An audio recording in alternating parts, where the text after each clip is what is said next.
Machu Picchu. I may have messed up the spelling of it. It's on a very high plateau, 14,000 feet. There's this flat surface, and in the flat surface there are these very, very distinct drawings of spaceships and spacemen with helmets, and and these are very, very old, carbon dated back to 1,000, 1,500 years ago, maybe even longer. There's a landing pad. Very obvious, you have to be a complete boob not to go and say, well, that's a landing pad. It's like an airfield. That's the way it came down. Well, yeah, I've seen pictures of that. But then you get some people on Facebook, right? When they had the, back in the 20s, when they had the planes flying cross country, carrying the mail, they made long arrows pointing directions, for they would know how to go from point A to point B. And, there's some people been posting that up on the media and saying, see, these are from aliens. No, I just want to clear that up. That was done from that, the airmail, express or whatever it was called, for right. the pilots could, know where they were going, the direction. Right. Well, let's get really real now. Now, how many of the astronauts have reported seeing things outside their portals? Well, there's been a few of them, but, I hate to say it, the astronauts, basically, at least the first and second generation ones that went to the moon, they had a lot of emotional problems when they came back. But Buzz, has made so many remarks that it makes you wonder, when he got out and got his feet on the moon, he started talking about, look at those ships. They're bigger than anything we have. And then the story is on that, they were telling him, don't talk, go to the medical channel. And, he kept going on. Shut down, yeah. Yeah, basically just shut up. But he's come out and has said that he has saw things on the moon that he knew that is nothing we could have. Mm-hmm. You know what I'm looking at right now on my screen? Huge cylindrical UFOs spotted in Apollo 9 photo. Very clear. Yeah. Yeah. Several of the astronauts have written memoirs, and they have a chapter or something about some of their unusual experiences and what they've seen. So you got that too to add to the stack of evidence. Oh yeah, supposedly one astronaut, I can't remember which one, actually from the what do you call it, the capsule, with the Hasselblad, took pictures of a UFO that was flying right next to it. It's funny. Some of the stuff through the years has kind of leaked out. From NASA, but then when they realize it leaked out, they quickly, delete it or manipulate it. Mm-hmm. So I don't know. Yeah.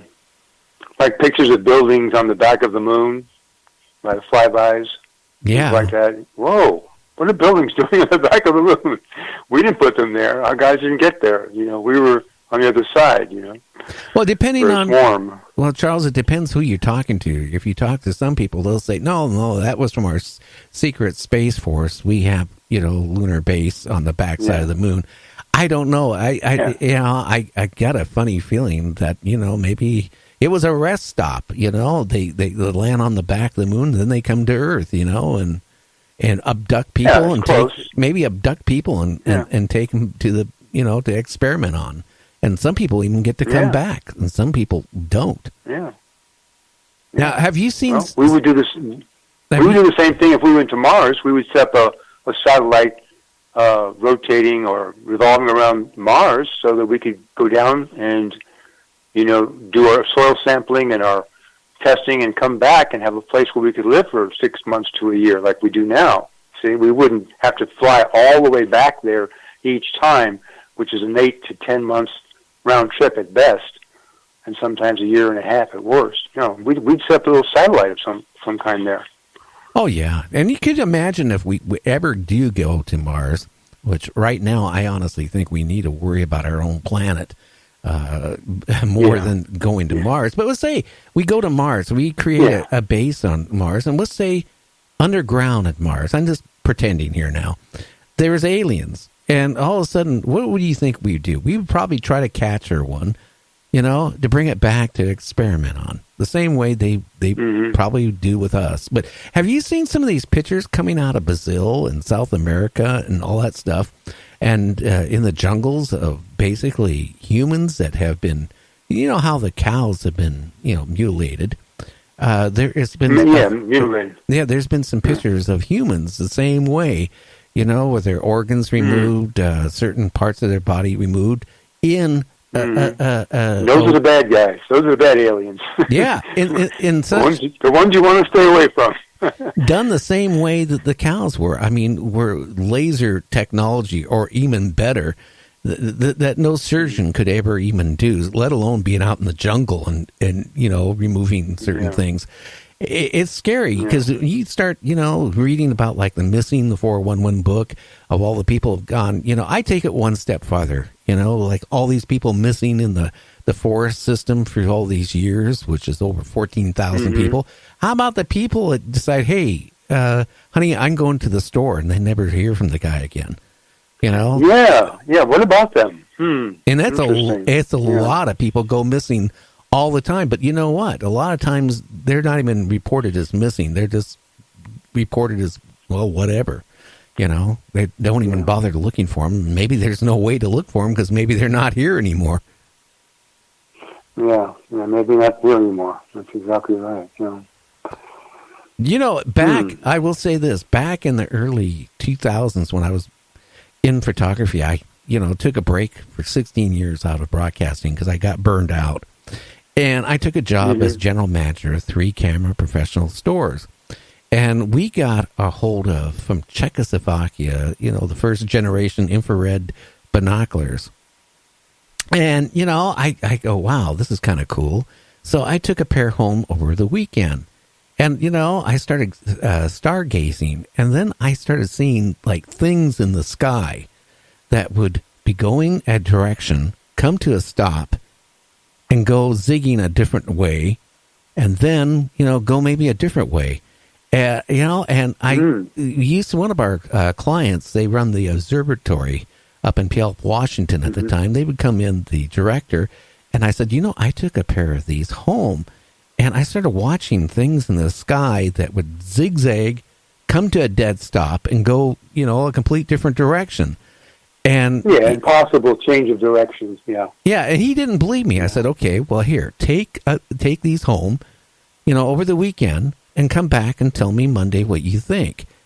Virtually everybody in their organization came in and ordered a pair because he came back and he said he saw the same type of weird stuff going on that they couldn't identify, but they couldn't see with their telescopes at the observatory. It didn't show up. So I don't know. It tells you there are things going on out there that with our naked eyes, we can't see it. I can't believe. Now, this is one thing that's got me really frustrated. There's somebody been posting pictures up on the internet of taken with their cell phone with a magnified lens on it of the sun and saying, ooh, there's a spaceship coming out of the sun or going by the sun. No logical way that could be done. And there's a group of people that, actually believe it. It's got the Planet X thing all circulating again because of these pictures. And you look at it and it's not logical. It's impossible. But, I don't know. That's what does damage to about the UFOs or the paranormal in general. And I classify, UFOs at this point as paranormal because it's unexplainable. Yeah, you're right, Gary. It's kind of a misdirector. It's kind of a criticism. They're trying to they can't stop the wave of authentic photos and reportings, and they want to. Remember the shut-off implant I'm talking about, that's embedded in society. So what they do is they'll ridicule it by, putting out these false, funny, unbelievably insincere pictures and stories to discredit the good ones. You see, by association, see how that would work? Oh, yeah. It's called debunking. Yeah. But you know but what? It's false debunking. Yeah. Yeah, but the problem is that there's a lot of people that see it and they believe it, and that is, again, I don't know. Or what it does, it puts a question in their mind, so they go into an indecisiveness about it, which is the same thing as killing the real thing. When a person can't decide, that's worse than saying, "Yeah, I don't believe it at all." Someone goes, "Well, maybe it's true." Well, do you ever know a maybe to get anything done? No. Well, it's a limbo. He goes into limbo.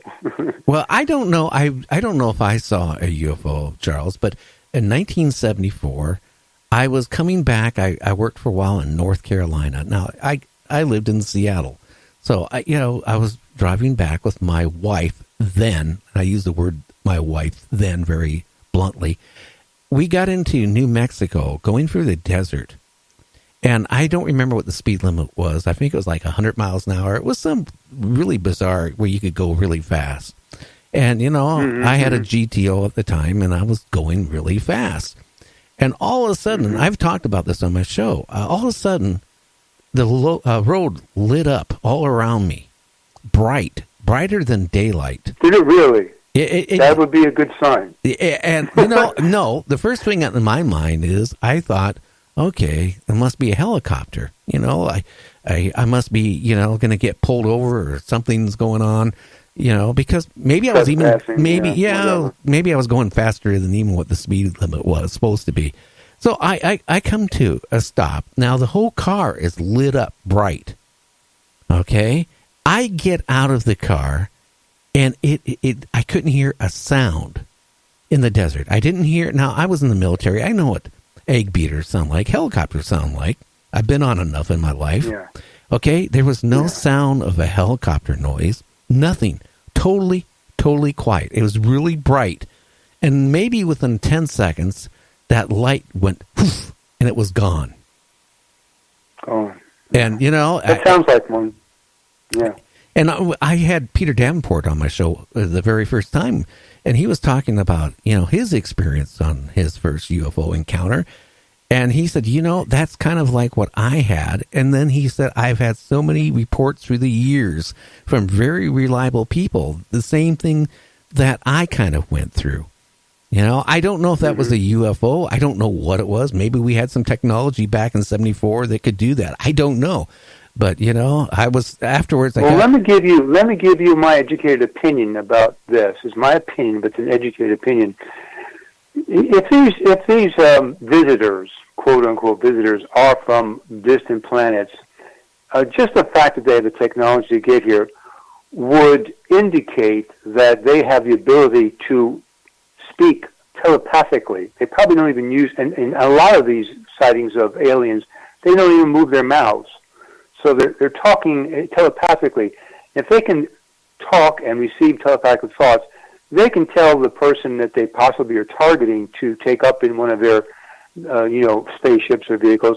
Then they'll be targeting to see if the person would be hard to get into the spaceship, see, or would they be willing to get into the spaceship. And I don't think you'd be willing from what you've been telling me. So they probably just picked up on your thoughts and whoosh. Yeah, bye-bye. Yeah, I kind of wish they would have took my wife at the time.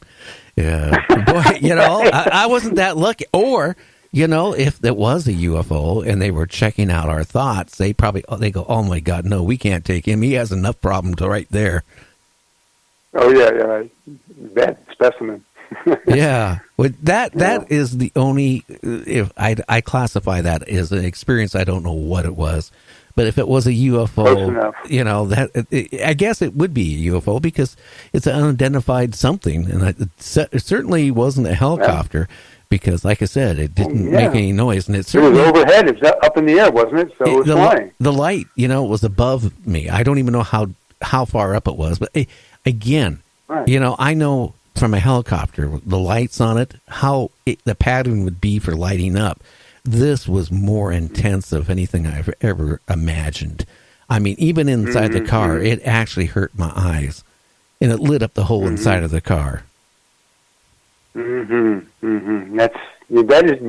is something that is repeated in other stories by people like yourself who aren't trying to pull a quick one, So, yeah.